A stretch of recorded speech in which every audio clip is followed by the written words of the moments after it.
the call, but we have some really fantastic content lined up. So I want to go ahead and get us started here. Welcome and thank you all for being here today at our Helping Homeless Students McKinney Vento 101 Information and Resource Session. My name is Jason Austin. I'm the membership organizer here with the Seattle-King County Coalition on Homelessness. The Coalition on Homelessness has organized a Helping Homeless Students event every year since 2007 to help prepare direct service providers working with homeless students and their families to prepare for the new year and understand what supports are in the community. This year, our event looks a bit different because back to school looks quite a bit different. We wanted to mix up the format with this in an acknowledgement that back to school challenges are looking quite different for families and providers this year. We've been fortunate enough to partner with Kayla Blau, a children's advocate who has put together a really interesting and dynamic presentation for us. And so without any further ado, I'm gonna throw things over to her to explain what you're all in for this morning. Kayla, thank you so much for being here with us. Good morning, thank you. Good morning, everybody. Like Jason said, my name is Kayla. I'm a children's advocate previously at Broadview Shelter and Seattle Public Schools McKinney Vento, and I'm really excited that you all are here with us today. I first just wanted to acknowledge we're on the unceded ancestral lands of the Duwamish and Coast Salish people with Muckleshoot tribe right here in King County. And for those who aren't in King County, I saw folks joining from Spokane Public Schools and all over the state, which is awesome. So in the chat, there'll be a link to where you can look up which native lands you are occupying and to learn more about how you can support their work. In King County here, we have Real Rent Duwamish, so I encourage you to check that out and learn more about it. I named that just not only to honor the lands, but also to recognize the harm that has been done in public schools and public education system since colonizers arrived here and the harm it's done to Black, Indigenous, and other students of color. And so I think it's really important to root in that history whenever we're talking about public education or the work we do on this land. So we'll learn more about the racial disparities in schools later with Sharon, but I just wanted to ground us there. I also wanted to thank you all from one advocate to another. I know this work is hard, y'all. It's really hard without a pandemic and everything else going on, and it's only gotten harder. So one mom at the shelter the other day told me, look, like there's a pandemic. I'm watching people who look like me get shot by the cops every other day, and I'm expected to be my kid's teacher when I just fled abuse. So and of course, with our kids being unstably housed, it's even more so. All the stressors are real right now. So I really encourage us all to band together to connect. It's really important to build community right now and to just name that this is hard times for everybody. So have some grace with yourself, with your students, and with the folks you're collaborating with. And, we always talk about building a system of support around our students, like we don't need the same thing, right? So we're gonna have some time later on to connect informally and just be with each other. So let's see. We have a really exciting lineup today. We're going to start with the lovely Marette and Sammy from Building Changes to talk about the nuts and bolts of McKinney Vento. And then we have Oliver from Solid Ground, who's going to talk about some creative advocacy examples. Karen from Team Child to talk about special education, and Sharon from Equity in Education to talk about the racial disparities in schools. So without further ado, Marette and Sammy, thank you so much for being here. Thank you, Kayla. That was so beautifully said. I didn't know how to go behind that because you had me ready to go out and fight. That was beautifully said. Thank you for the land acknowledgement, and thank you for thinking of our children. And oftentimes when we're thinking of our children, remember that we're invested in the future. So they are part of that change we want to see immediately. So role modeling and channeling that positivity when through a pandemic is hard, but we have to fight this fight. So thank you. Appreciate you for that. So my name is Marette Tekla-Awaroon. I work at Building Changes.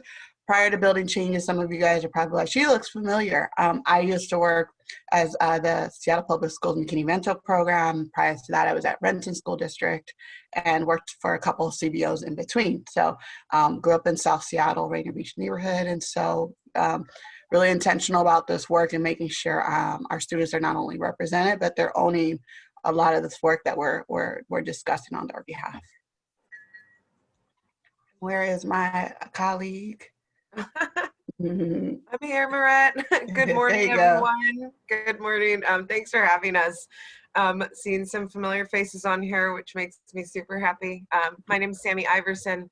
I'm also the other Senior Manager of Education Strategy with Building Changes.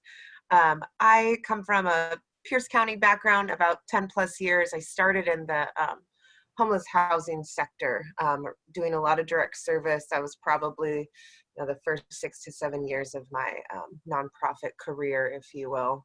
From there, I really grew an interest in the intersection of education and homelessness. I worked for Tacoma Housing Authority for about 1.5 years with their McKinney Special Housing Program, when they allocated 50 vouchers to households to think about how housing stability impacts academics. And then from there was with Tacoma Public Schools as a McKinney Vento Liaison, funded by the Homeless Student Stability Program. So there's sort of a theme here, I think. Marette and I both come from this work, and I also feel deeply passionate about the outcomes for students and families experiencing homelessness. And I am really just happy to be with you all today. And yeah, hope we have some fun learning about McKinney Vento.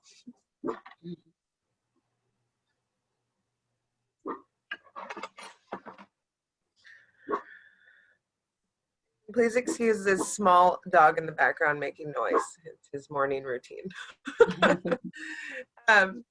Okay, I think we're good to start into our presentation here. And if we could just go to the next slide. So today we're going to be covering just kind of some McKinney Vento basics.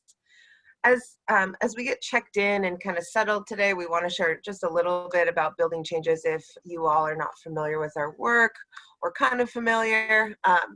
So Building Changes, based out of Seattle, but we do statewide work, works across and within systems to drive and promote equitable responses, addressing housing crisis experienced by people in Washington State. We do have a focus specifically on children, youth, and families. Schoolhouse Washington is a project of Building Changes. Marette and I spend a lot of our time with this project because it is particularly focused on students experiencing homelessness. So the idea, as mentioned, is really to just think about housing stability, think about cross-systems partnership, think about what we can do to best serve students. What we do generally, identify and spread promising practices across Washington State, foster collaboration between schools, nonprofit, and other community orgs, and then influence policy and funding decisions that help communities respond effectively. Next slide, please. And then again, for context, just to kind of ground us in this work and why we care or why we do this work. We have a research department that has focused on different student outcomes across Washington, both in conjunction with the work we've done, as well as numbers from OSPI and things like that. So some trends, characteristics, and academic outcomes that we're seeing. So there's 40,365 students experiencing homelessness in Washington currently. What we're particularly concerned about in this work is that 6 out of 10 of those students are students of color. These students are suspended 2.5 times more often than their peers. We are seeing improvements in on-time graduation. English, language arts, and proficiency rates have also improved, and per capita is the highest in rural communities.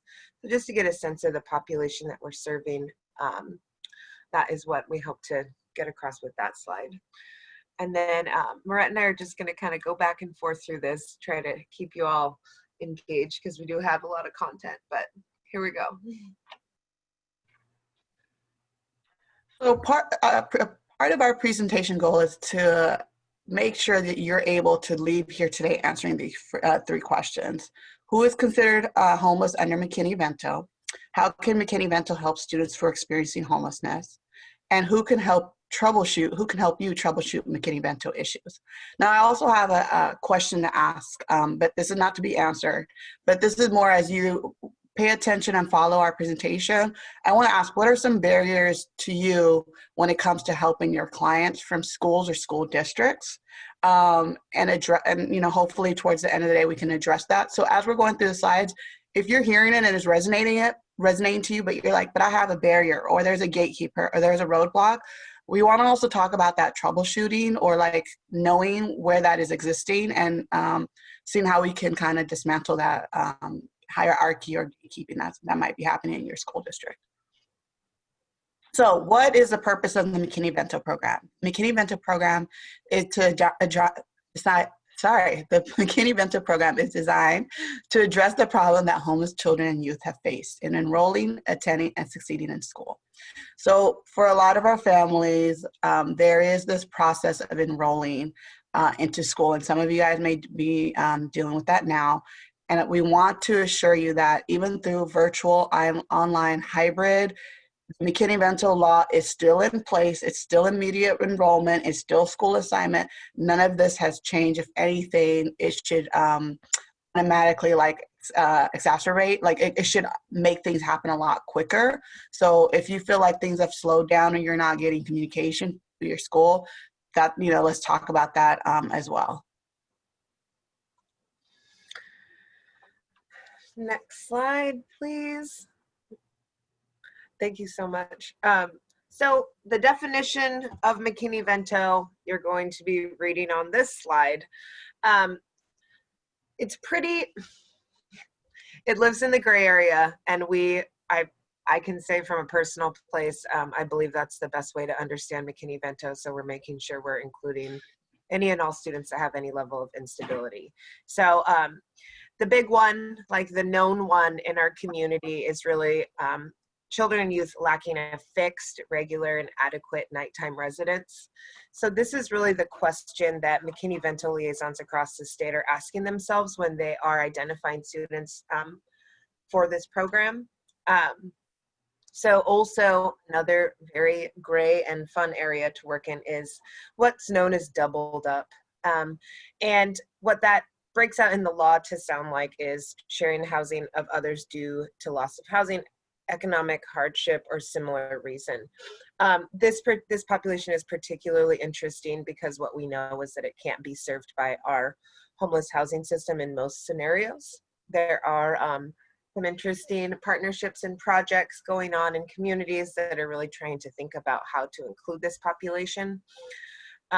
Other populations that are eligible for McKinney Vento, those living in hotel, motel, trailer parks, camping grounds due to lack of alternative adequate accommodations, emergency or transitional shelter, and then living in a public or private place not designated for or regularly used as accommodations. Next slide, please. And then for this slide, again, just really driving home what those three terms mean. So when you think about children and youth lacking a fixed, regular, and adequate nighttime residence, this slide is just really breaking down what does fixed mean, what does regular mean, what does adequate mean, and really asking the question, like, does the student have the same place to go every night to sleep that's safe and sufficient and adequate? Of course, because this is attached to, you know, Department of Ed and academic outcomes, what we know is that if students aren't able to have a stable place to be, that it has greatly negative impacts on their ability to thrive academically. Back to Marette. Next slide. Unaccompanied youth, K-12. Definition, youth who meets the definition of homeless is not in the physical custody of a parent or guardian. And that may look very unique for different families. The parent might have been disappeared, and now the child is living with grandma, aunt, a relative neighbor, incarcerated in the hospital, long-term hospice. And it may look high runaway, may look different, but if they're not in the physical custody of their parent, and the courts are not involved, so it's not a foster care situation or anything, they would qualify as unaccompanied youth. Liaisons, school district liaisons must help unaccompanied youth choose and enroll in school, after considering the youth wishes and informs the youth of their his and her right to appeal. School personnel must be aware of the specific needs of runaway and homeless youth, and that also means monthly guidance counseling, check-in. In some districts, it might be a check-in connect. They also get FAFSA letters for graduating seniors up to 2 years of graduation. And that letter is generally should be through the school district McKinney Vento Liaison signed. And yeah. All right, school of origin. School attended when permanently housed or a school in which last enrolled, including a preschool. So how McKinney Vento program works is when you, are we in? Okay. Oops, I skipped too many. Sorry, I have my computer up too. Washington State K-12 school district duties. So school districts must designate a homeless liaison in every district. Now, because we're a statewide agency, we've realized that school liaisons look different in every district. Sometimes a school liaison is the executive assistant, sometimes it's the office manager, and sometimes it is a sole person at the central office. And so it's really important to find out who that liaison is at that district, because that's the main communication that will be happening. From there, there are building point of contacts that live at the school site level. That might be a family support worker, that might be a counselor. Again, that might also be the office manager. Once the homeless liaison has been designated and you've been in connection, their goal and their role is to immediately identify, enroll, and provide all services, provide the dispute resolution process as needed, which we'll be going over the dispute resolution shortly, remove barriers and update policies, provide meaningful parent involvement, so making sure the parent or guardian is involved along the way of enrolling or identifying and checking in, provide information including the rights of homeless students, provide assistance on the FAFSA and other higher ed efforts, support early learning through coordination with preschool, set aside adequate Title I funds to serve homeless students. And Title I funds are what helps with tutoring services. When we used to be able to, when we used to be able to go outside or go to school, kids have the opportunity of having a tutoring program on site. And usually the Title I covers that, extracurricular activity, sports equipment, music equipment, and things like that. Provide referrals for services, provide referrals for services such as medicine, medical, dental, and mental health, housing, etc. So, next slide. Okay, school of origin, the one Marette was really excited about is, so what we know generally about McKinney Vento is a huge piece of its work is obviously providing transportation for students experiencing homelessness. And this can also be a really fun area to identify, because it needs to be understood as either or of these. So when we talk about school of origin, what we mean is the school attended when permanently housed or the school in which last enrolled, including preschool.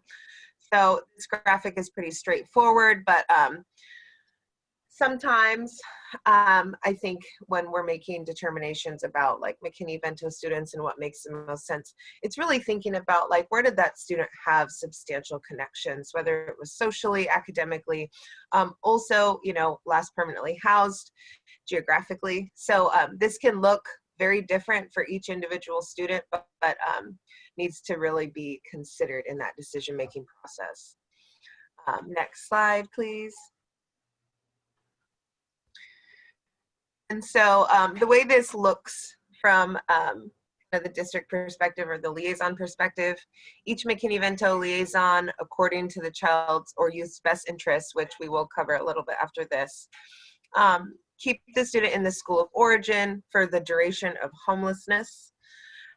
In any case in which a family becomes homeless between academic years or during an academic year, for the remainder of the academic year, or enroll the student in any public school that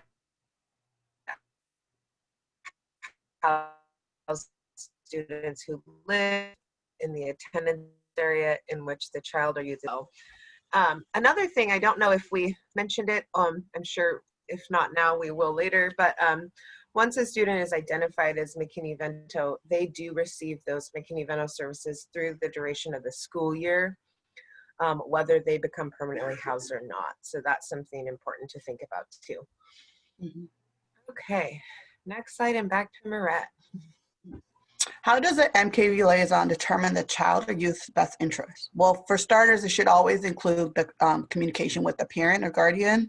And a lot of times it should be included as an advocate, a child advocate, or a shelter staff. Now, Sammy just mentioned that when a student is enrolled or identified as McKinney Vento, let's say it's September and they're living, I'm going to give Seattle as an example, in downtown Seattle, and they're going to their school of origin, and they move down to Puyallup, just because I like Puyallup right now. And that might be, you know, in a regular traffic day, an hour and a half on a taxi for a student. Now, we may have the conversation of, is this in the best interest of, if it's an elementary student, starting school at 7:45 and getting there by 7:30, but getting on the taxi at 6 a.m., how is their day? Are they engaged? Are they energized? Are they cranky? You know, usually being, at least for me, being in a car in a long ride, by the time I get to my destination, I'm a little cranky, I'm hungry. And so, you know, we determine some of the characteristics of the child, and does it make sense for this child to drive or be in a ride for about an hour and a half each way? So that's almost 3 hours a day. That is a conversation we would have with the parent. At the end of the day, it should not be the decision of the school district. It should always go back on to the parent if that's what they want to do, because the one positive is continuity. And even though that drive might be hard, the fact that that kid is going to some place where they feel safe, comfortable, familiar, and it's consistent is important. And so that's the type of dialogue we want to have, and not just make prescribed decisions for the parent, because we feel like it's not, you know, an hour and a half is not good enough. So that way you should transfer to another school district. Should not be a conversation in that way at all. Consider student-centered factors, impact, mobility, or achievement, education, health, safety, school placement of the sibling, especially if you have multiple siblings that are going to the same school. I mean, you know, they want that continuity and that connection. It's really important for them to have that. Immediate, next slide, excuse me. Immediate enrollment, even during COVID-19 times, it should be done. Usually at Seattle, we will say 48 hours, but I'm pretty sure if I say that, the chat box is going to blow up. Like, that's never happened, but that's what we're going to say that happened. And enrollment includes attending classes online or hybrid, and participating fully in any school activity of the student's choice. McKinney Vento does not define immediate, so don't hold us on the 48 hours, but the standard definition is without delay. Therefore, the student must begin attending classes and participating fully in school and activities without delay. That also means that they're now receiving their iPad or their Chromebook. They're directly certified for free reduced lunch. So there shouldn't be any paperwork that gets done other than the housing questionnaire form. And in a perfect time, as soon as they're in school, all of these things, all these barriers would be removed. They'd be eating breakfast and lunch and participating in ASA, after school activity, whatever it may be. Next slide.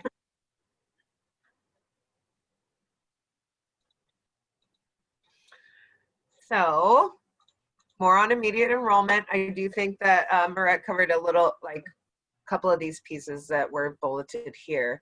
But I mean, at the end of the day, it just means there is no reason why any building person should be turning away a student that is McKinney Vento in enrolling, whether that be lacking previous connection to academic records, whether that be immunizations, proof of residency, guardianship, birth certificate, any of those documents. The idea is that there are no barriers for that student to enter school. If we think about the experience of students experiencing homelessness, they have enough barriers. So that needs to not be one of them. So definitely keep that in mind. Also, the two at the bottom that I may have missed, if the student has missed application or enrollment deadlines, doesn't matter. If they have outstanding fees, doesn't matter. So this is something to just keep in mind if you ever are working with a household and for whatever reason they're experiencing pushback for their student to enroll. Also, if that comes up, contacting your McKinney Vento liaison or talking to the building point of contact in that building is a way to hopefully resolve that quickly. Next slide. Okay, so this is information that I remember being, I say fun, but I feel like this is kind of where I would go into the weeds a little bit. Immediate enrollment applies to preschools if there is no space. So children identified as McKinney Vento eligible should be prioritized on wait lists. Some preschool programs had slots open for McKinney Vento children. So when it comes to like your Head Start, ECAP programs, it is contingent on capacity. So that is something.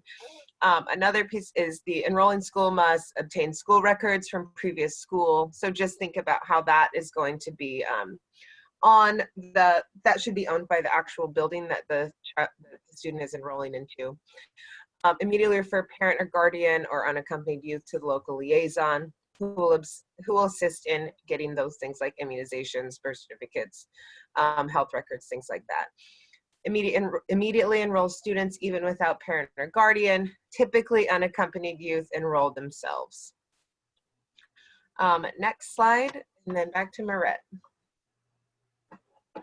All right, so we've gone through the part where the enrollment should be happening, but now the parent or child is not satisfied with the service that they're receiving. There are some barriers that have been put in their place. They're not attending the school of their choice. So they have rights. There is a form called a dispute resolution form. Every school district has it. It also lives with OSPI. If a dispute arises over eligibility, school selection, or enrollment, the student must be immediately enrolled in the school in which enrollment is sought. So I'll give an example. If the kid should be attending Franklin High School, but the school district has enrolled them in Cleveland instead, but because of whatever the needs are, the student's like, no, I want to go to Franklin. It's closer to me. It's accessible by transportation. There's a parking lot, light rail, all these things. The school will need to enroll the child in Franklin during the dispute process until there's a final resolution. And in that final resolution, may keep them at Franklin or have them go to the actual school that they prefer them to go to. So, but during that time, they should automatically be enrolled in the school of choice or school of preference. The liaison shall ensure unaccompanied youth are immediately enrolled pending resolution of the dispute. The parent, guardian, youth must be referred to the liaison who must carry out the dispute resolution process. So that means they should be working in partnership, not against. So, you're going to provide them all the reasons why, and the liaison is going to put this together, and you guys are going to have a conjoined document that will go to usually a panel of people who review the dispute resolution. So on this slide, we're, just talks about the notice and written explanation, but we're going to kick it off to actually Kayla, who I feel does really good dispute resolutions on behalf of our families as an advocate, writing letters and kicking it up to the places that it needs to be, amplifying their voices. So Kayla. Thank you, Maria. So when I was at the shelter, me and my coworkers just had a Word document with the McKinney Vento law saved that we would refer to often before it even got to the dispute resolution piece. So if a family came back from a school and said they told me I couldn't enroll my kid in kindergarten because I didn't have a birth certificate, we could go ahead and just copy and paste the McKinney Vento law that says, nope, they don't need a birth certificate. You need to enroll this student. And oftentimes that would take care of it, because usually people aren't malicious. They're not trying to keep people out. They just don't know. Or it needs a creative solution that they, didn't think of yet. And I also wanted to lift up a failed advocacy attempt in a general sense, because I was working with a student who was getting racially profiled in school. The school discipline was ridiculous. He was out for almost 2 months on a long-term suspension for something he didn't do. And at that point, we did kick it up to OSPI, to the Office of Civil Rights. And unfortunately, it was a white woman that was leading it and who sided with the white administration, surprise, surprise. So, and it didn't go anywhere there. But that student did come back. This was 5 years ago. And he recently reached out and was like, thank you so much for being in my corner during that time. So at the very least, it built trust between me and that student. And so, it can be scary contacting OSPI and going and, ratcheting things up. At the very least, you're going to get an email that says no. And either way, the family that you're working with will know that you'll vouch for them and that you'll, advocate as hard as you can for them. So I just encourage y'all to, keep pushing, keep advocating. And if you have questions about that, that's what this coalition is for. That's the main base of their work, is advocacy work. So, you have a community of support to help you with that if you have questions. Community support is absolutely right, especially amplifying that voice. The more advocates there are around that decision making, it's really important. Catherine, you asked a question: if a family is in transitional housing during the summer and they move into permanent housing, do they qualify? So if they are McKinney Vento identified and qualified, the start of the school year, which can be, September 1st to August 31st, within that, they are McKinney Vento. Usually some districts will check in to re-enroll them for the following year, and that usually happens towards the end of the summer or as they arrive back, the staff arrive back in August. But if they're permanently housed, they would not qualify. If they're permanently housed over the summer, this school year, 2021, they wouldn't qualify for McKinney Vento program. But if they were in transitional housing in the month of September and then they found permanent housing, they still would qualify for McKinney Vento services. Now, I will also give a disclaimer: depending on where they live and the distance, if we were actually attending physical school, a best interest determination might kick in at that point, because it is the early start of the year. But if this was maybe April, May, like later in the year, and there's continuity and stability, then that's, we wouldn't have that problem. But so that there is some factors to consider, especially when it's the McKinney Vento Liaison in your district. We skipped to slide 18.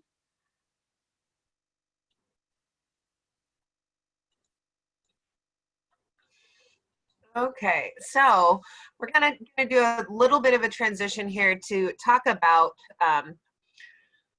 the impacts of COVID-19. And I think we would be out of our minds to not consider that in context of talking about McKinney Vento, talking about going back to school, talking about enrollment. We all know in different ways, personal and professional, that this is impacting communities heavily.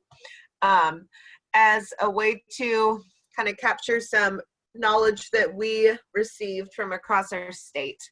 What happened when COVID came through is Building Changes really was trying to understand the role in amidst the pandemic. So we had heard from private philanthropy, just kind of wanting to know, like, what are the needs? What's going on out there? And as a result, Building Changes conducted a survey, understand from the perspective of foster care and McKinney Vento liaisons across Washington state, what their experiences were, what their barriers were, what their needs were. The purpose was to learn more about how students and families experiencing homelessness are being affected by COVID-19 and how to best support and address their needs. So we did survey the entire state. Out of that, we received 74 districts who responded from 32 different counties.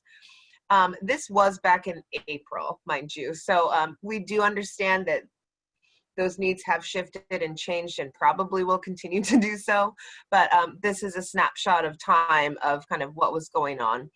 And then this little graphic is just showing the highlighted areas of what counties were included when we did this survey. So it was good to see like a wide geographic spread, so we could understand like this is a statewide problem, not just specific to one area.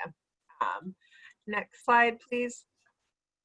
And I feel this will be of no surprise as we've been following the impacts of COVID, but the top identified needs during this time were super high, off the charts when it came to food and access to food. So if we remember back then, it was really about how do we route food in different ways? How do we make sure basic needs are being met? Mobile hotspots and internet was a close second. Devices, hygiene supplies after that, and then rental assistance was following hygiene. Next slide. So this was April, March, April, the spring quarter. And so what districts are doing? Food basic needs, as some of you guys know, hotspots, food distributions, food drop off, food backpacks, collaborations with food banks, or even your local restaurants and whatnot.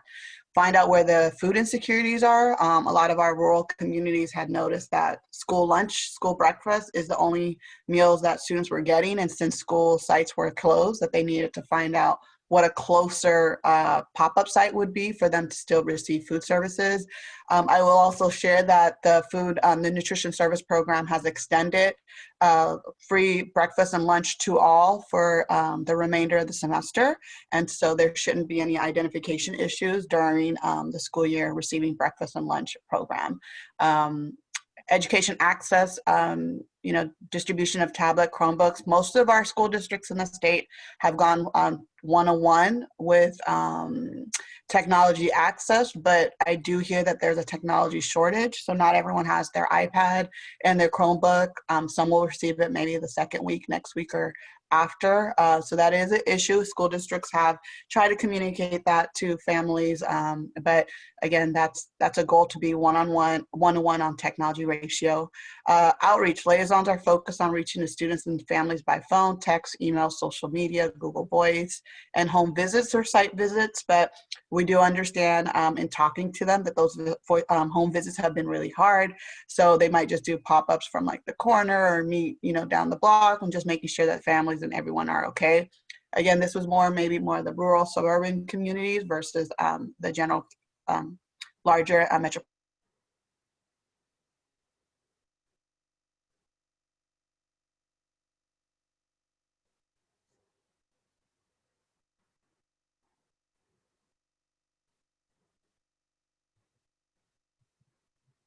Community sports and homeless coalition presence. But that partnership needs to be stronger because we're in this together. So again, I think I asked the question, what are some of the barriers that you're receiving from districts and school sites? And so I think this is a way that we can address strengthening the partnership. Cross-system support. It's a unique position with transitioning back to school for students experiencing homelessness. Especially right now, it's really hard for McKinney Vento to identify and do outreach for students. So really reaching out to the partners surrounding and trying to find out where some of the blind spots are because we may be under-identifying McKinney Vento students and they'll be missing out on some supports and services that are available. It's also very important that the community partners and additional supports reach out to liaison and strengthen that relationship with the district to just amplify like what they're doing and holding them accountable, the district accountable on these services. It's really important to think creatively about opportunities to share the work and build capacity to meet student needs. Every student is different. Every student is very unique. We often talk about being student-centered. So the status quo of how outreach was done that's not going to work anymore for us. So shifting that and trying to be more creative. Cross-systems partnership allows students to feel connected to their communities. And it's really important to be efficient in how you're navigating these resources and what you're providing. And that's on both parties of the district and the community-based organizations. Now, this is our last slide. And so we currently, Building Changes, has COVID-19 response funds available now. We're going to send out that link through Jason, as well as some other links that will be resources for everyone. I believe it may be about 20,000 might be the cap. We may have room to move it. And this just allows for innovative strategies to address maybe rent assistance. It might be food insecurities, clothing, technology, whatever it may be. We use the word flex funds, or, if you are familiar with the diversion model, you can also use the funds towards that. Faith-based organizations can apply. We just ask that you have a direct connection to a school district. And it just, am I missing anything, Sammy? Sorry. I don't think so. I think we are still in process, just for full transparency, of deciding whether those who have already received the fund are able to receive it again. So Marette and I will be in conversations trying to figure that out. And then I had like a tiny little piece to kind of connect to the last slide before this one, which was just, as we think about McKinney Vento and we think about COVID and our response to it, I think as a positive, I think COVID has taught us a lot about things that can happen maybe faster than they did before, or maybe more efficiently than they had in the past. So like if we spin it to think in an optimistic way around like what we can take from this experience, or what we can see as kind of a highlight of all of the other really, really challenging things that it has put us against. Like I've heard and seen of things like motels partnering directly with McKinney Vento liaisons to make sure that those hotel motel costs are covered, and like it's brought people closer together in partnership. And so I think like Marit totally covered this cross system support concept, but I just wanted to say like last words type of thing is we're just in a really great position to think about how to leverage community partners and how to leverage school districts and how to work together, because what we know is that the needs are going to be higher, if not now, and continue to be higher than they've been in the past. And so if we want to do right by students, I think one of the easiest answers is to really reach out, see who's out in your community, and share that work. Along with the fund, though, I do know that it's open and active, and that was the only kind of piece that Marit and I were kind of spinning on, is whether or not we'll be able to have others who have already applied and received the fund reapply.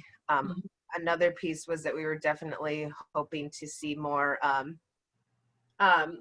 organizations that were targeted serving specifically students of color or communities of color. So I think that that's also in the language, but yes, we're excited to see that fund get to you all. Yeah, that's a great, we do have a question in the chat box we'll try to answer, but I'm glad you mentioned that, Sammy. We definitely want grassroots organizations to apply, definitely want organizations that are in the community, that families are comfortable with, our domestic violence shelters, culturally responsive organizations. Just it's really important that this becomes a for us by us kind of thing. Like, so if you know organizations, or if you are an organization, nonprofit yourself, please feel free to apply. We do try to make the application low barrier, so it's not going to be a huge heavy lift on the application process. So Jill at Hope Link Shoreline asked, if a family is doubled up or sharing housing with others, how would you determine if the family is perhaps living in this place with friends or family to save on rent costs, or due to cultural practice circumstances? So I will share that the McKinney Vento program should not be policing or judging what doubled up is. If the family is living doubled up due to economic hardship, that is it. It's economic hardship. And so we don't question all the others. Now, there might be some questionable things. Like I think I saw one time in the news that like, and this was not in Washington, but like a family, and this was just kind of like housing fraud, but a family was living in like a $5 million mansion on the water, and the person was doing like all these like Section 8 practices, but the house actually didn't qualify under HUD and things like that. Now that might be a questionable practice, but at the end of the day, we're, if they believe that it's economic hardship and they want to live in this house and it's affordable for them versus other things, at the end of the day, the students are receiving education. That is what is their right. That is what they're receiving by any means necessary. So to define doubled up or to like police that shouldn't be happening. If that's what the family filled out, they are. If they disclose, oh, we're doing it for a cultural circumstance, we're not actually homeless, like if that was actually conveyed is one thing. But if they're coming and filling out a housing questionnaire or something and saying this is what our situation is, it is what it is, and we're going to provide you education by any means necessary. Mm-hmm. I would also add, Jill, this is a great question, and it comes up often in terms of like, how do we understand doubled up? Because it is very abstract. And another way to get to this from a McKinney Vento standpoint is like the liaison should be able to reach households that are doubled up or possibly doubled up or whatever. And it's all about, like Marit said, it's all the family's word, the family's perception of their situation, and at the same time are loud and clear, accessible. It's really about like allow that family to make that decision for themselves. So we are not here to say like we know what doubled up is and yours doesn't feel or look like doubled up. It's really about like at some point in this, you know, time with that household, it's come across that doubled up could be a thing. And really it's just about McKinney Vento can offer free and reduced lunch. McKinney Vento can offer transportation to and from your school of origin. So it's really just kind of flipping that script a little bit. Like it's not about not being eligible. It's about, do you need these services? Because doubled up, it doesn't just like, it would be identified by the family. That's how the McKinney Vento liaison would get to that household to begin with. So I would just kind of err on that side, like Maret says, like, we don't need to be judging a scenario. We don't need to be like getting intimate details. It's really like, these are the services that can be offered. Are you interested in this program? So that's kind of how I like to think about it too.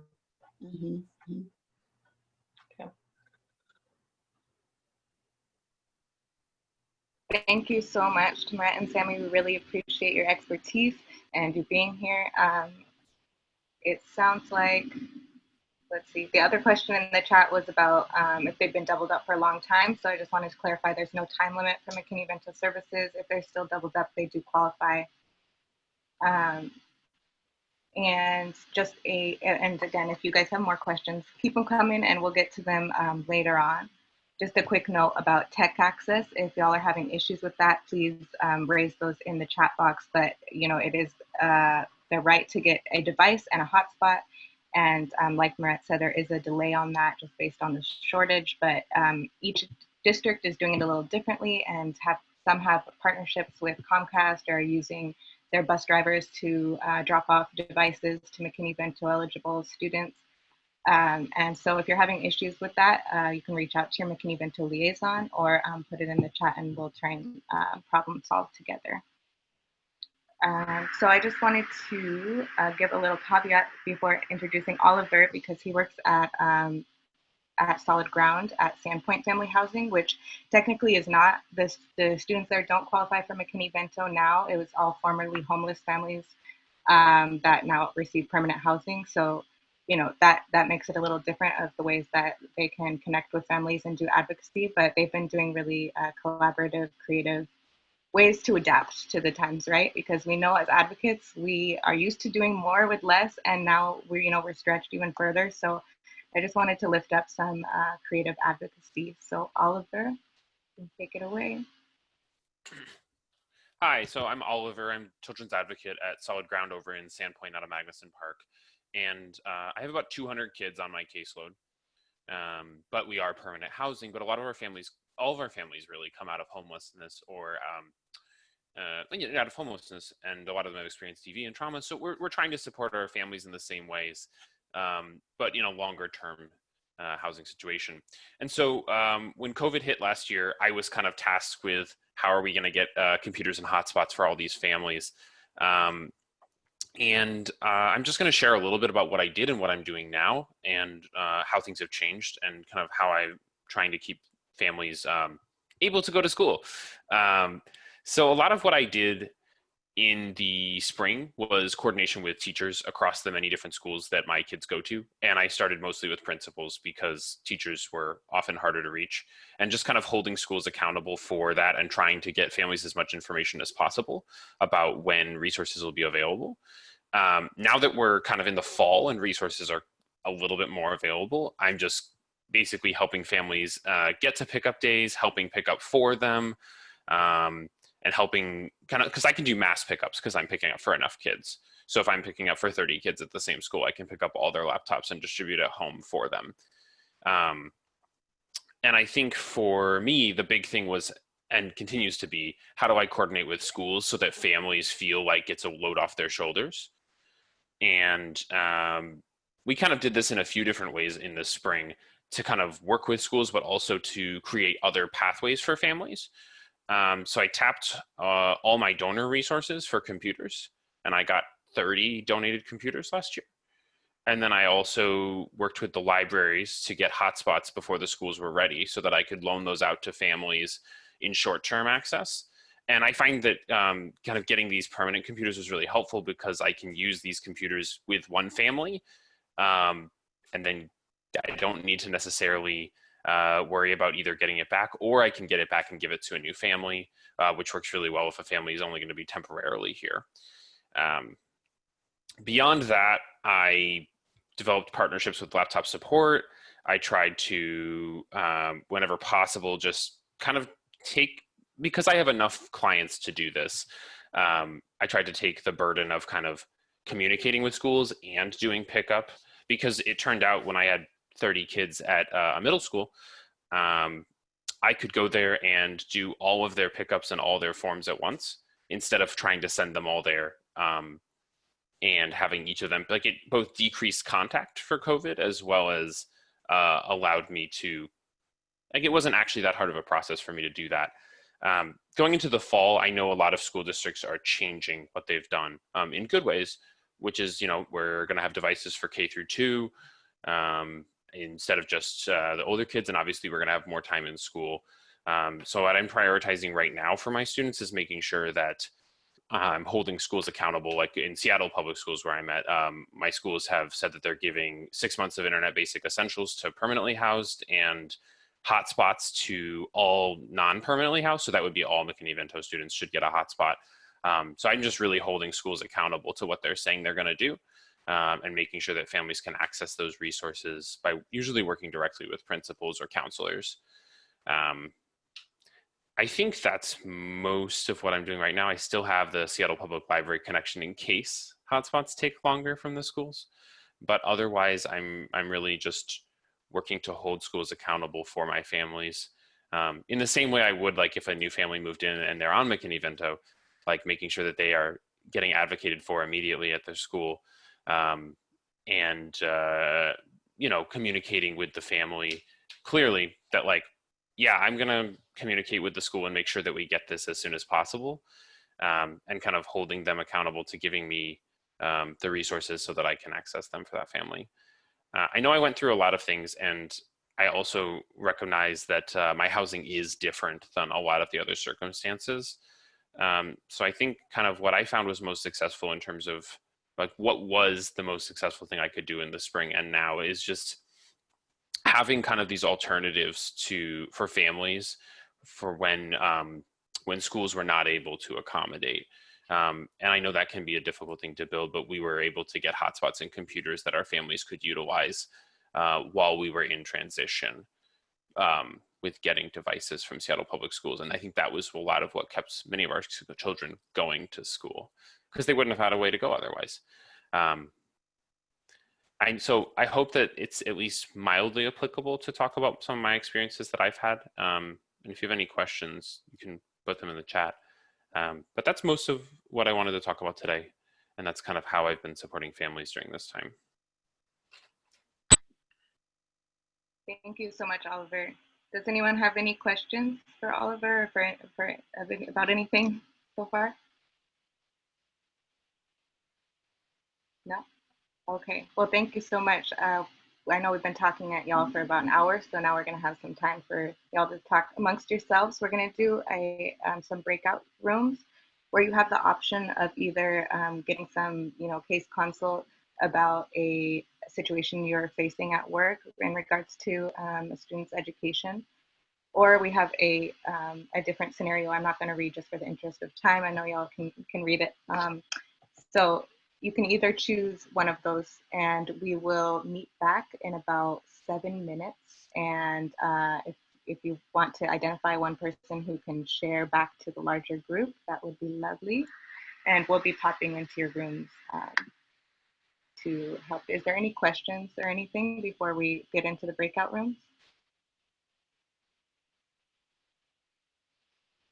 Okay, we'll see you guys in a few minutes.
All right, it looks like most people are back. I'm not sure if we've lost them, if they're still in the group, but does anyone want to share back to the larger group what y'all talked about?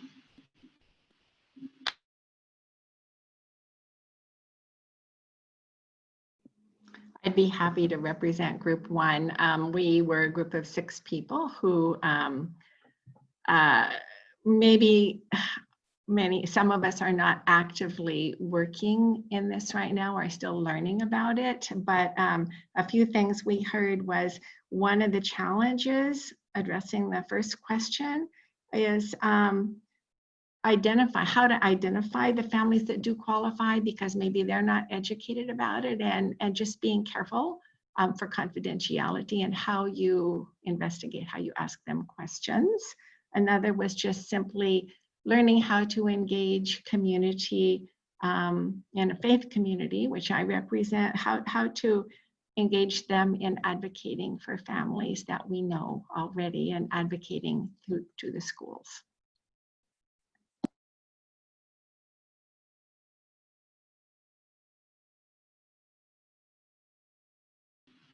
Thank you, Cindy. Does anyone else want to share about what they talked about?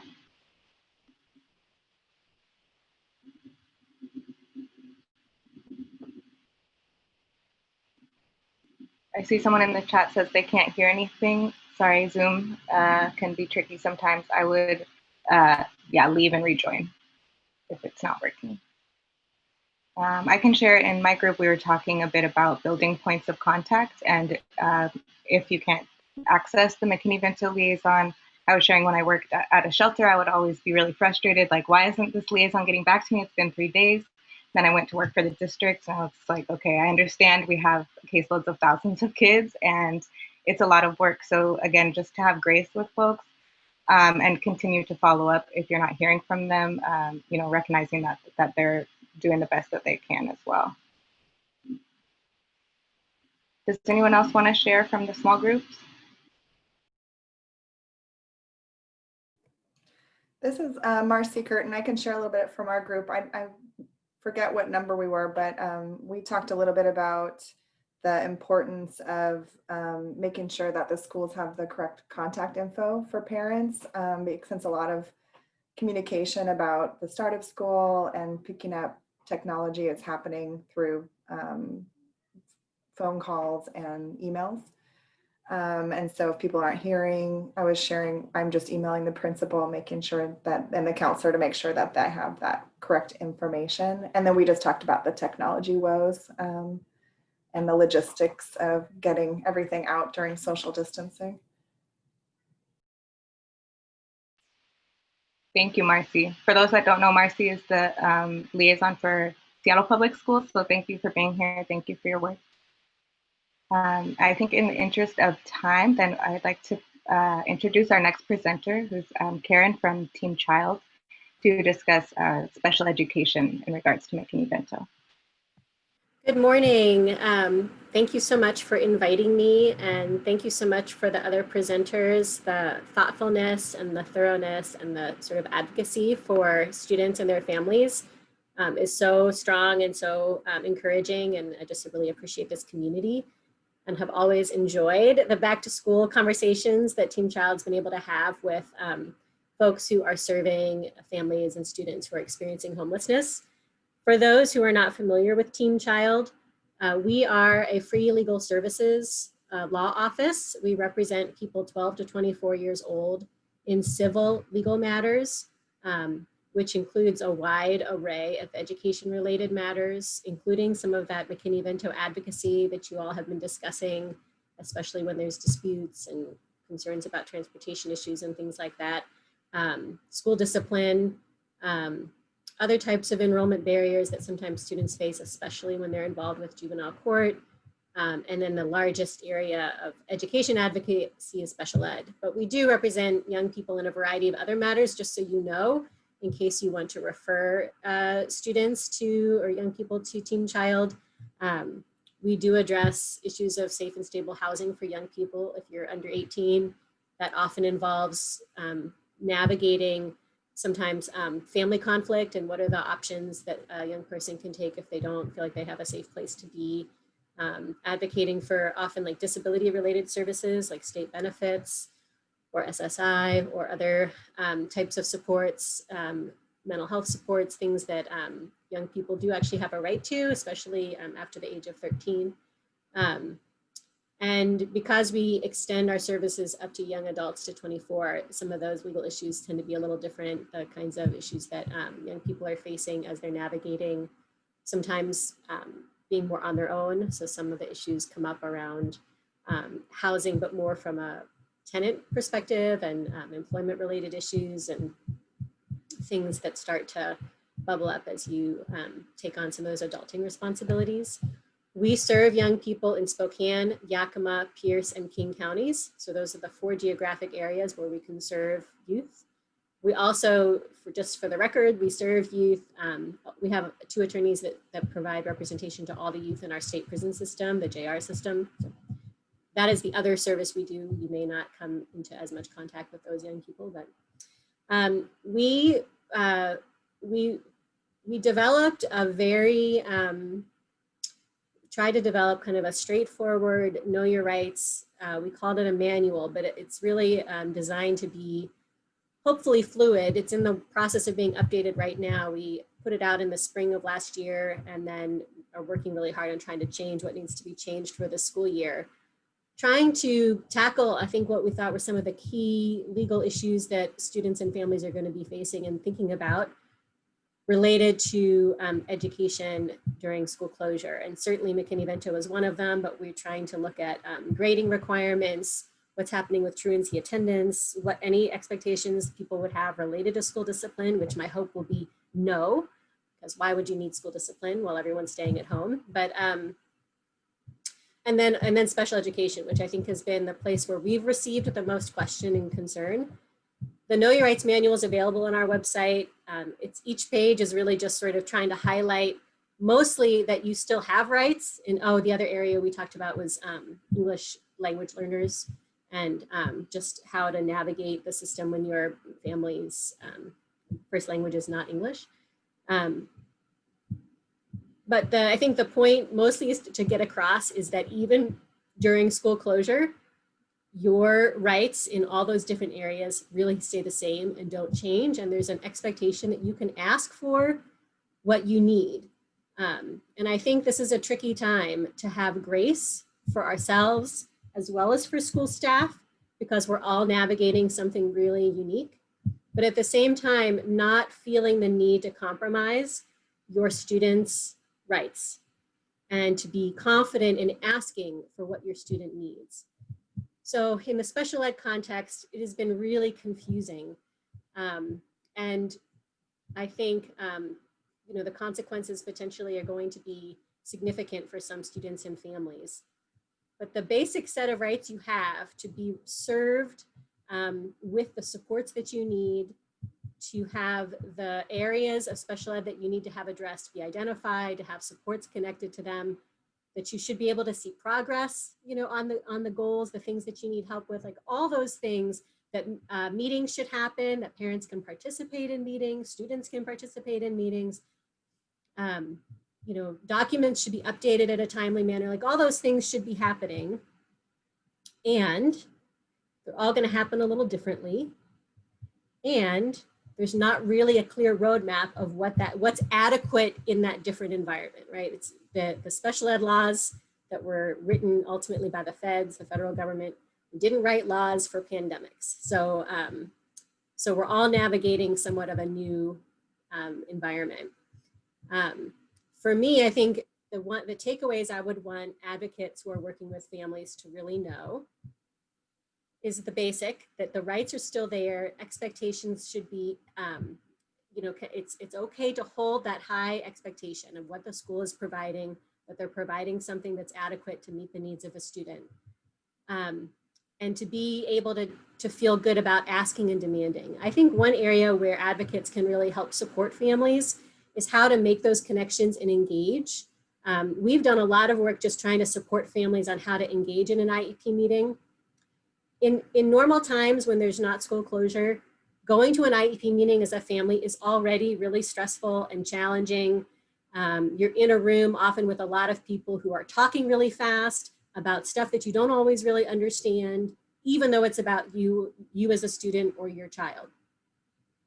Imagine taking all of that stress and confusion and sort of navigation challenge, and then adding, we're going to do it like this Zoom, or it's just going to be on the phone, even harder, right? So like just supporting families, and you can go to a meeting with a family, right? The family can invite you to meetings if they think it's helpful, to be another voice, to really demand clarity, you know, even basics, like we're saying, you know, if you're on a Zoom meeting or you're on a phone conference, every person who's speaking should identify who they are and what their role is every time, right? Like, because I think when workers work together, they just start popping, oh, say this, say that. But if you don't know everyone, you don't know that voice is this person or that voice is that person, or, you know, even if you have if you're able to access people by their faces, you know, if you access Zoom by your phone, you're not going to see all the faces, right? So you're not, you know, and that might be the only way a family is on the IEP meeting is via phone. So as people pop information around, it gets really distracting. People really need to slow down, be really intentional and clear about who's saying what. The other thing schools tend to do is they like to give special ed documents to families as they walk in to a meeting and be like, here, we're going to talk about this document. In this time, that is impossible. That document's going to need to be delivered to that family well in advance of the meeting. A family, especially like if you're on a phone, can you imagine trying to like read the IEP document and be on the Zoom? Like, no, that's not going to happen. Like, you know, it needs to be, so if you need enough time to mail it to the family, then you need to plan ahead, right? So just really trying to help families advocate to engage with all the processes and the services in this time, really be, expect intentionality from school. It's extra work.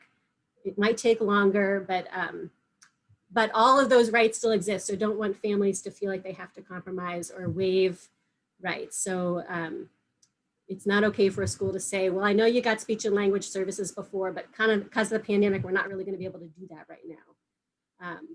So I could say a lot more, but I want to be conscious of time, and I really want to make sure there's space for the race equity issues that I know Sharon will talk about. So if there's time for questions, and my email is available. If you think you have families that you want to refer to the 4 geographic areas where we work, you can find the referral contact information on our website, which is just teamchild.org.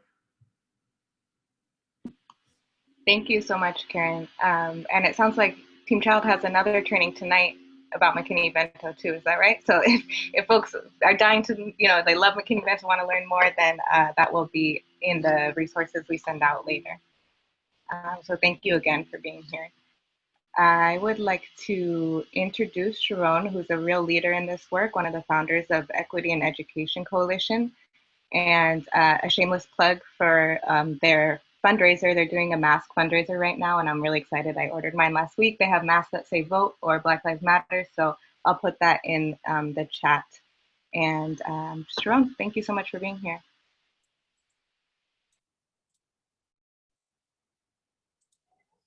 Thank you, Kayla. I really appreciate it. My name is Sharon Navas. I'm the co-founder and ED of the Equity in Education Coalition. Thanks for the shameless plug. I appreciate it. So I just wanted to reach out and, you know, talk about some of the issues that we're seeing, especially now that school districts are coming back online. You know, we have been working as a coalition for the last 6 or 7 months now. It's hard to believe it's 11 months on making sure that our communities, immigrant, refugee, Black, Indigenous, students of color, homeless and migrant and undocumented, have the access that they need to get connected to their educational systems. And just for you data wonks out there, in King County alone, there are 18,400 households that do not have some kind of connection to the internet, whether it's because they don't have cable or they don't have hardware, laptops, smartphones, or they just don't have the digital literacy to know how to navigate to get onto the internet. I think before COVID, most of us were taking into not taking into consideration that because we have internet or hardware or can get online at home or at the office, that everyone could do so. And I think for a lot of us, we were thinking that internet access was an issue for folks who were homeless or were living in unstable housing or were in unsafe environments. And COVID has shown us that the inequity in getting online at any point in time is incredibly huge when it comes to folks who are not your normal, typical white upper middle class families. We have huge apartment complexes here in King County, in Pierce County, in Spokane and Yakima, that because of how they are built and the materials that are used for the building, they don't have internet access or Wi-Fi access anywhere further than like 1 or 2 feet from the closest window. We know that a smartphone is not, like Karen had just said, a smartphone is not reasonable to use for a Zoom meeting like this one, or if you're going to meet with your IEP 504 counselors and principals at schools. It's unreasonable for us to ask that parents and students use a smartphone or use their data plans for that kind of interaction. But what we're seeing currently is that according to some data that we've been looking at, about 16% of Washington state is not connected to the internet. If you're looking at children, that's about 280,000 children that are not connected. That number does not include undocumented and migrant worker students. So when we start thinking of how many people we are missing in education, we're looking at a number about 350,000 students, just students themselves, who are not connected to the internet. And it's a big issue, as you know, because there are a lot of students that are living in unsafe environments, that are living in homeless situations, that are Black, Brown, Indigenous, or students of color. They are LGBTQ, trans students who are living in who are going through these unsafe conditions, and their only connection at this point is some kind of internet access. They can't access healthcare, they can't access food, so it becomes an even bigger racial justice issue than just an internet issue. So I'm gonna stop there for 2 seconds and see if there's any questions.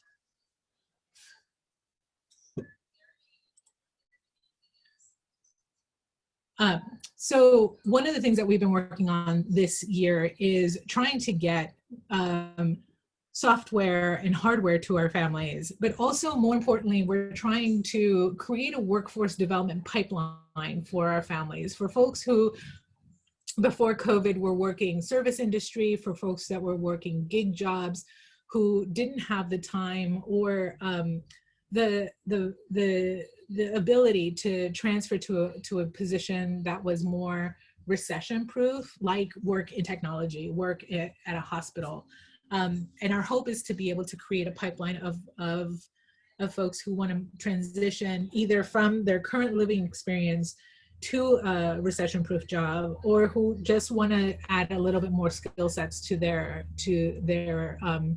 resume by creating a tech support that is in languages that are responsive to our families, that is staffed by people that look like us, that have come from the same communities as us, that have the same lived experience as us. Because we know that if you are living in an unhealthy environment or living in an unsafe environment and you're talking to someone that's never been in that situation, the responses that you get sometimes for things that seem like really small hurdles to someone that's never been in that situation can be really, really big hurdles to folks living in those situations.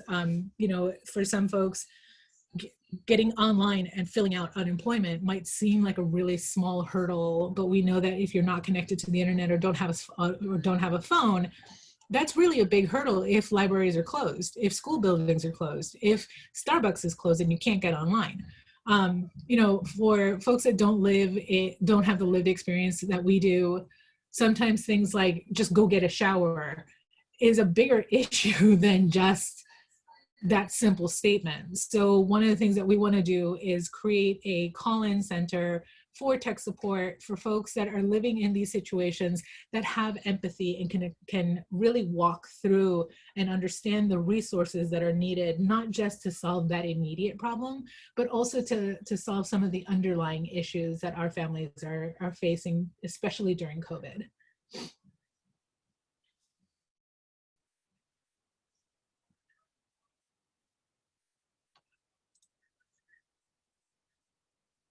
Are there any questions?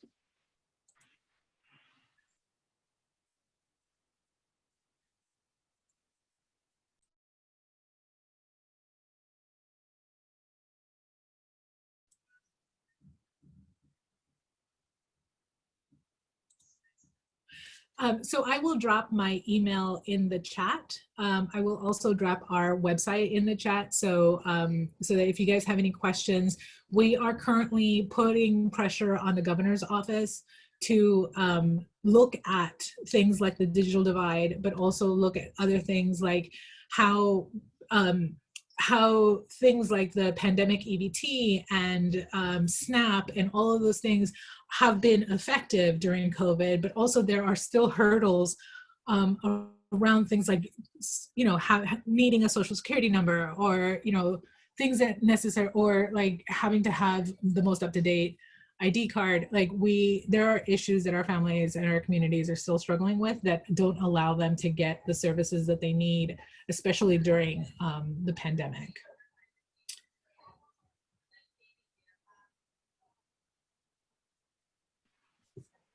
Thank you so much. I really appreciate you sharing and being here.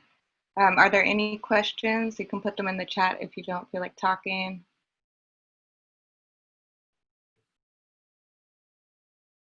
Okay, well, if anything comes up later, thank you to Sharon for putting your contact info there and for making yourself available for those questions. I think it's really important. Obviously, you do such important work, and it's important for us as advocates on the ground to know that there are people on all levels of doing advocacy, all the way up to, you know, statewide policy work, and that none of us are alone in this work. And so I'm really grateful for you being here. And one last plug.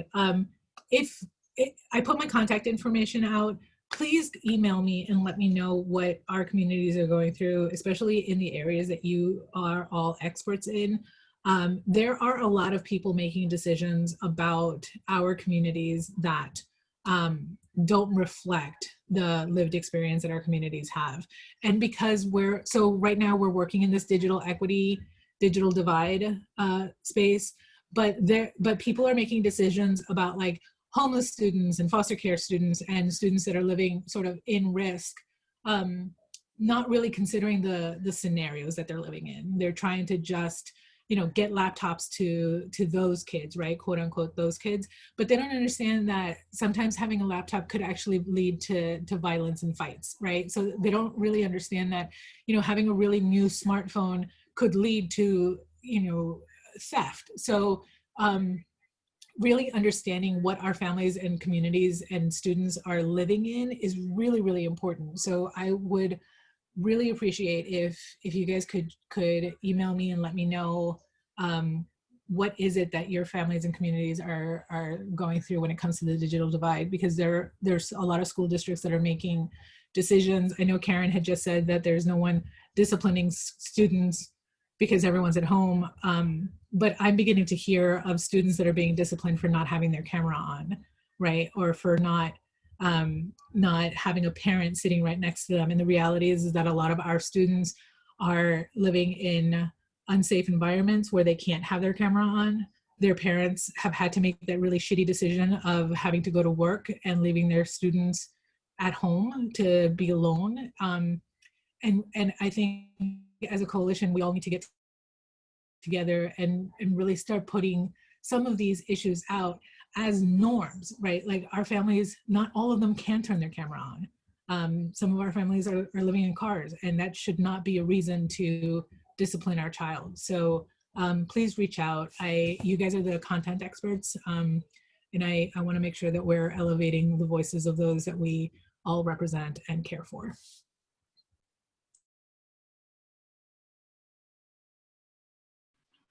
Thank you so much for that.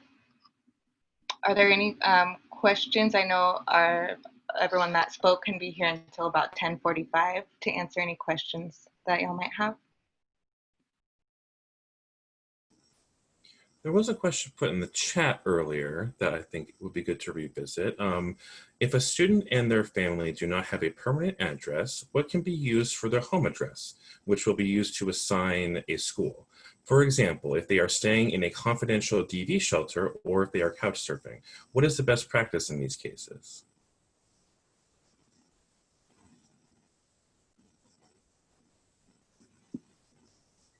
So we've done it multiple ways, because at the end of the day, the goal is to provide student education and making sure they're in school or in virtual learning. So we may have used a school as an address. We may have created a makeshift address that can't be verified. Because your address that you use when you enroll isn't being verified, like it doesn't require mail, like it doesn't require anything to show proof that you're actually there. I mean, we have people that are doing vehicle residency at a park and ride or at a campsite.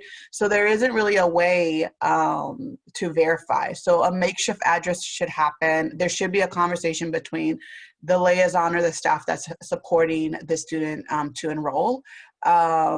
And you can change the address multiple times. Now, I have said that I've had experiences where addresses for some reason have gotten shared. So to say that confidential addresses are confidential, it's been one of those things that for some reason and Kayla, maybe you could help us out on this. I don't know why this happens. It's generally the individual giving it out, not necessarily like the staff, the McKinney Vento or the family support staff or the building point of contact. But we try to generally make things safe and not share confidential information. But I do want to share that sometimes hiccups happen, and unfortunately, those things get shared. And like I said, I don't know how, but you can create a makeshift address. There is nobody should be verifying for McKinney Vento students. Yes, just to go off of that, it's a huge safety issue. When I worked at Broadview, which is a confidential domestic violence shelter, we've had abusers call up the school and they actually located the family due to a school staff not seeing the confidential flag and giving that out to the parent.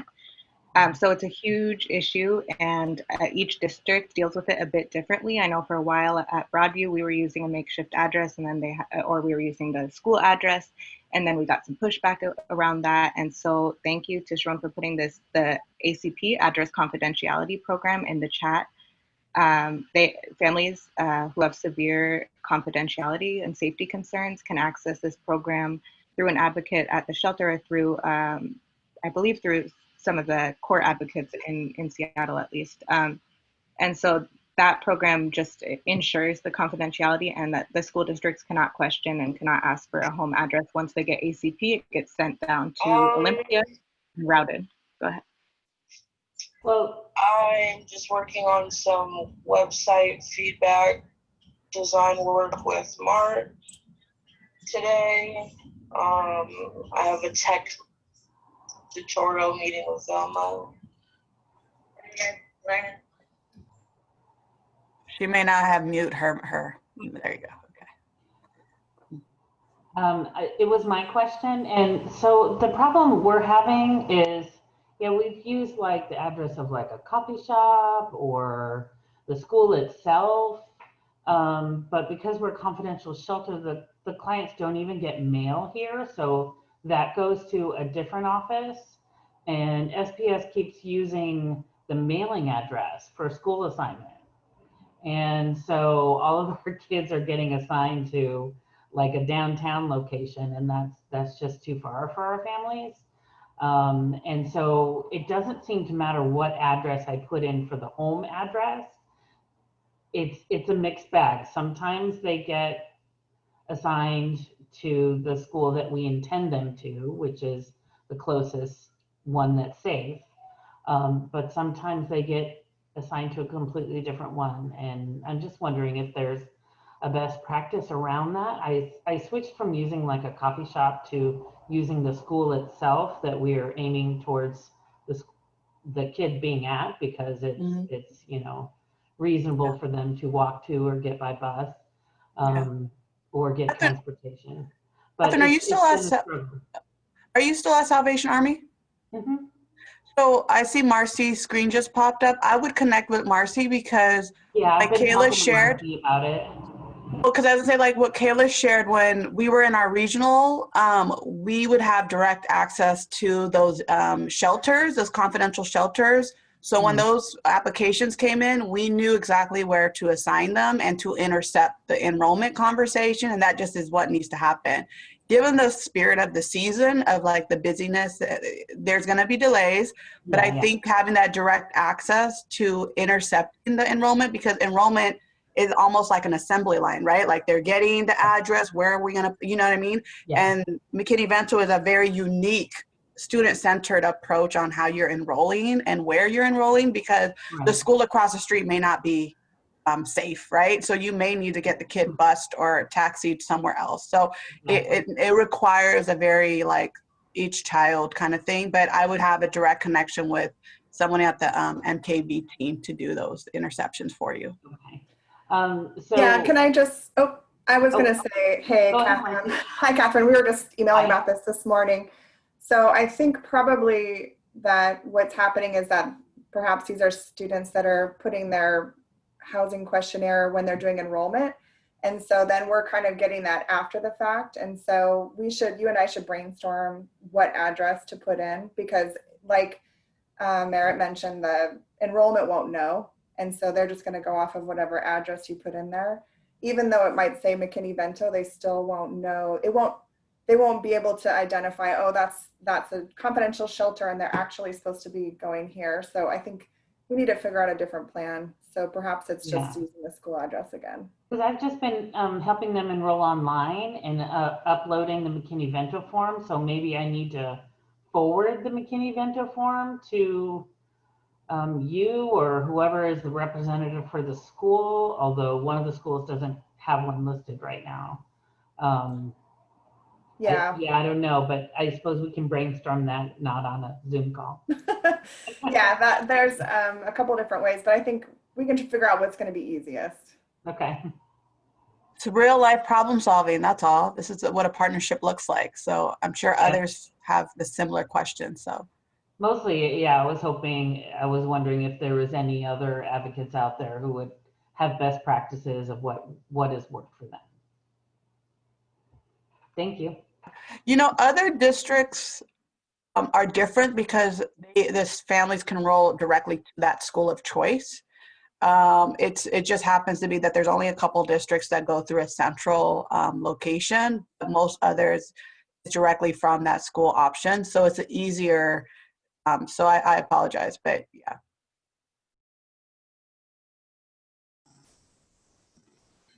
And I see that Terry with Child Care Resources has a question for the housing providers on the call. Regarding online learning, what strategies are housing providers using to help families who are working during the daytime figure out how their children will get support? What is happening at school or school district levels to figure this out, especially with families moving around?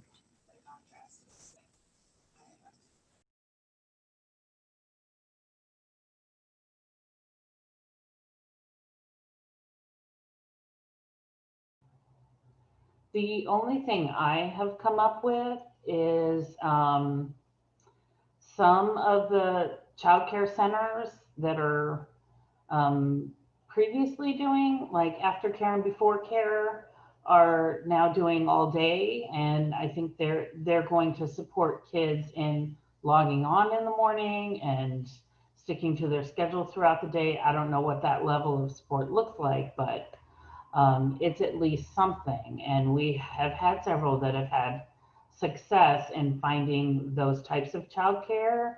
And thank you to Child Care Resources for helping them to pay for that childcare. And so some of our families are doing it that way.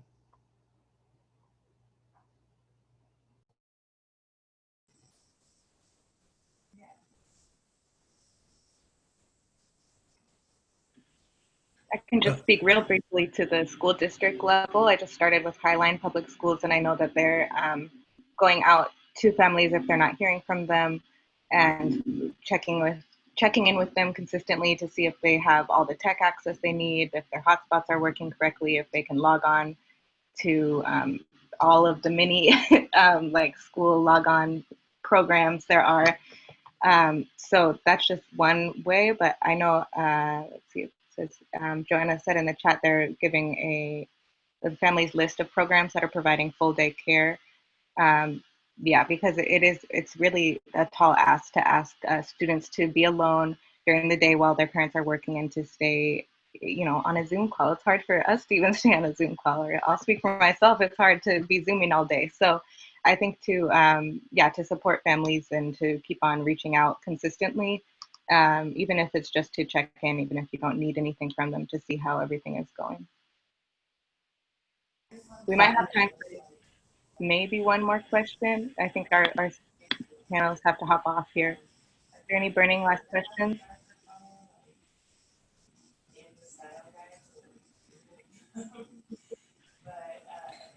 On the topic of childcare, I do just want to mention the Working Connections childcare program. There is a state subsidy that people can apply for that provides daycare payment assistance to people who are low income and people who are experiencing homelessness.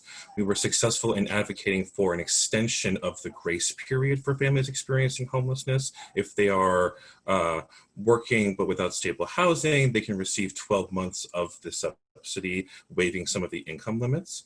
I apologize for putting anyone on the spot, but I see we have a couple folks with childcare resources on the call who've done some really amazing work around that, if there is anything additional that should be shared with this group. The one thing I can think of is that with the state subsidy for families who have it, if they had full-time childcare for their school agers in the summer, they are reverting that back to a part-day subsidy starting in the school year. And families who want the full day because they're doing online learning and having their kids in care all day must request it. So they need to call in and make the request to upgrade it to, to full-time for their school agers.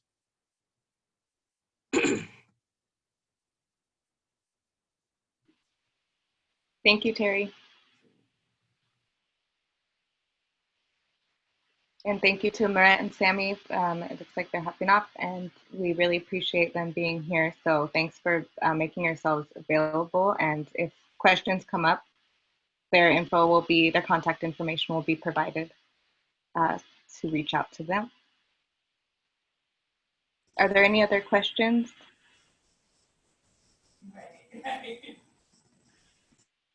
Okay, if anything comes up, please put it in the chat, and I think Jason has some resources to share with y'all. Yes, thank you, Kayla. Just to round out our meeting with a handful of resources, just a couple of things to be aware of in terms of both back to school supports in the community, as well as some advocacy opportunities to support homeless students and their families. So the first thing that I want to mention is that the 2020 census is underway. For those unfamiliar, the census is a once every decade count of all persons residing within the United States as mandated by the Constitution. The census is really important because of data, dollars, and democracy, as they like to say. The results of the census determine political representation. They're used to draw on the boundaries of everything from city council districts all the way on up to who represents you in Congress. Census data is used to determine a lot of social service funding. So everything from the number of Section 8 vouchers allocated to a local housing authority to the amount of a TANF block grant issued to states is determined by the results of the census. And it has really profound implications for our community. During the recession, when the Seattle Public School District was considering closing some majority non-white schools in South Seattle, they pointed to census data saying, well, there's not very many students here, so we are justified in closing these schools. Educators were shocked to hear this because they regularly go into classrooms packed full of 40 or more students. But because non-white people and children between the ages of 0 and 7 are historically undercounted in the census, that information was used to attempt to close schools. So it's really critically important that we address barriers to historically undercounted folks, such as those who are children and people experiencing homelessness, to complete the census. The census can be filled out one of two ways. You can either go online or you can call. I would encourage people who have language access needs to call for their translation services. For the homeless service providers on the call,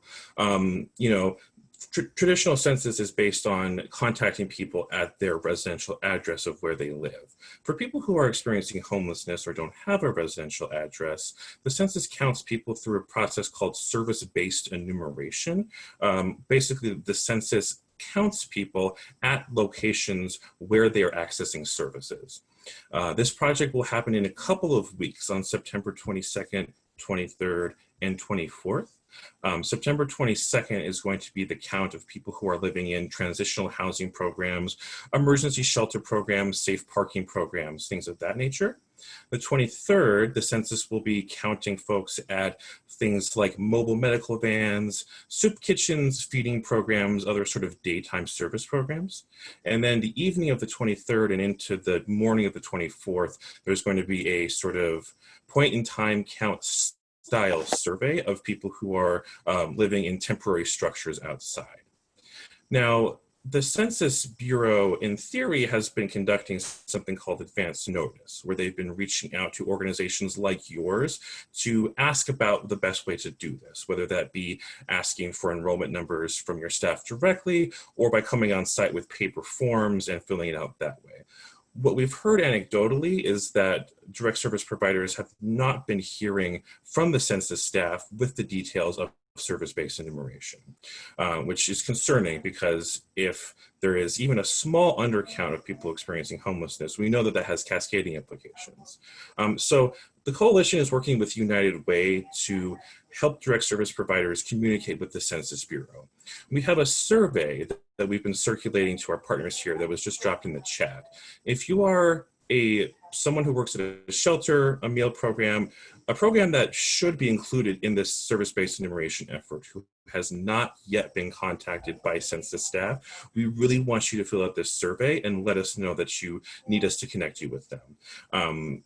We're working with McKinney Vento and other census partners on this. So again, please let us know if you need us to get you in touch with Census Bureau staff so that the folks that live and work in your programs can get counted.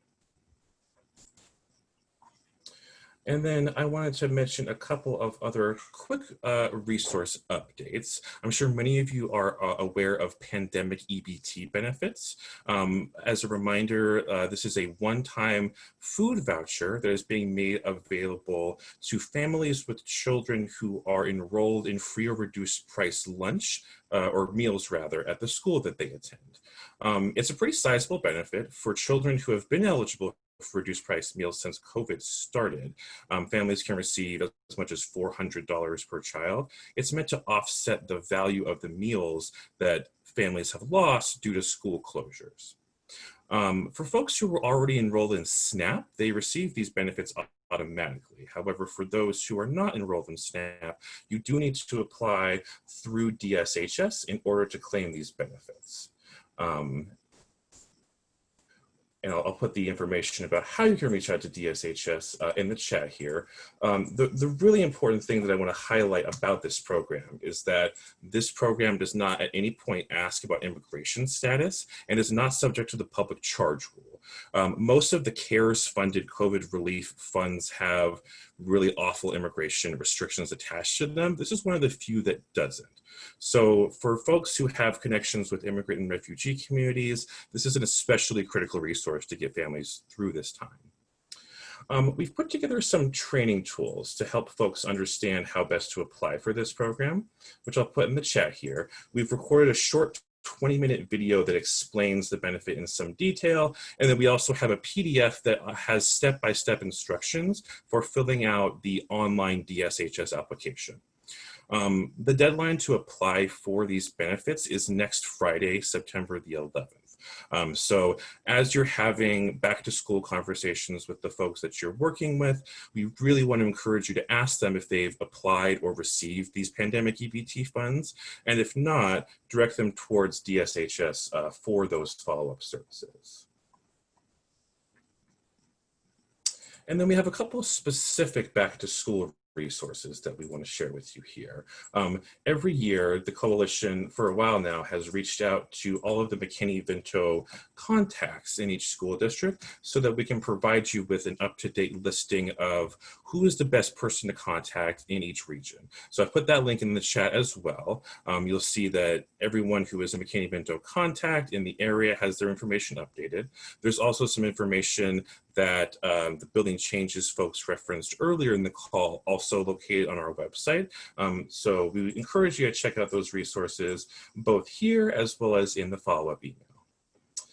And then finally, I wanted to give an update on Project Cool for back to school. The coalition for the past 30 or so years has collected backpacks and school supplies to give to agencies that work with children experiencing homelessness and their families. This year so far, we have connected about 1,100 students with backpacks and resources for the new year. Our main supply drive is over. However, we do have additional supplies that we're trying to come up with creative ways to get into the community. And we are experimenting with a partnership with an organization called Path with Art to try and connect the additional supplies that we have available with agencies that may be needing both supplies as well as enrichment services. And we're joined on the call today by Jessica with Path with Art, who has a little more to say about this effort. Jessica, thanks for being here. Yeah, thanks for having me. Sorry if my cat is making loud sounds in the background. Yeah, thank you, Jason, for inviting us to share a little bit about Path with Art. If you're unfamiliar with us as a program, we partner with social service agencies in order to provide arts-based programming to promote healing and recovery for the people that they serve. And recently we've been able to expand our programming to offer more resources to our classes to families and youth experiencing homelessness. So we are able to offer right now only online classes to different service agencies. We are flexible in how we figure out how to bring that to folks.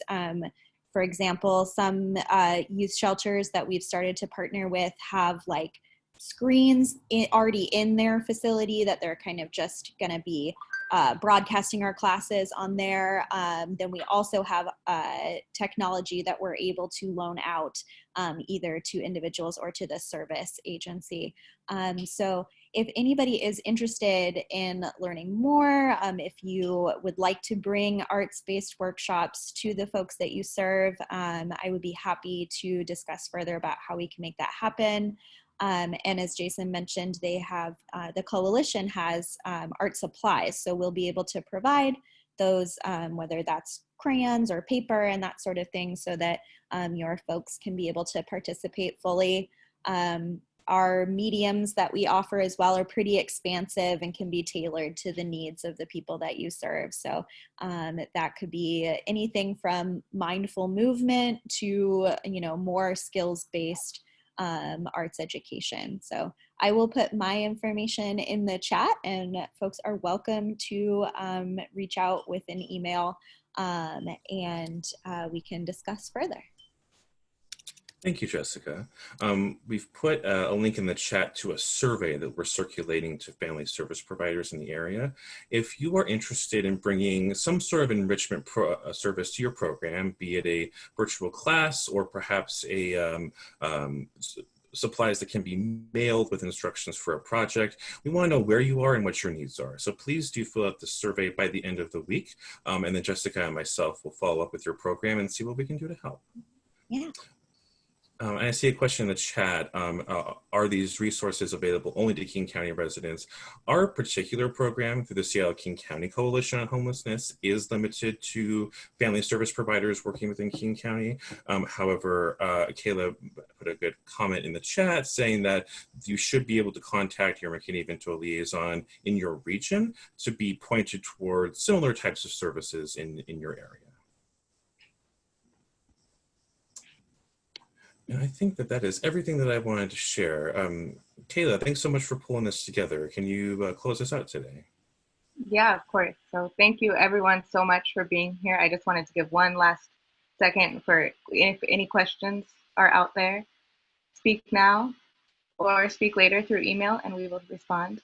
But I just really appreciate this space. I really appreciate all the work that you all are doing. And I think, like I said before, it's really important for all of us to stay connected and to know we're not alone in this work. So there is the possibility for continued conversations if that's something that y'all are interested in. We have a post survey, so please share what areas of support you would want us to provide or what areas you want us to cover. And we can keep that rolling, and hopefully next time we can have some informal time to connect with one another as well. Are there any other questions or anything? No. Okay. Well, again, thank you so much for all the hard work you're doing in really dire circumstances. I see you. I appreciate all the work you're doing, and I hope that we can connect soon. Thank you to all the presenters, and have a great day, everybody. Bye.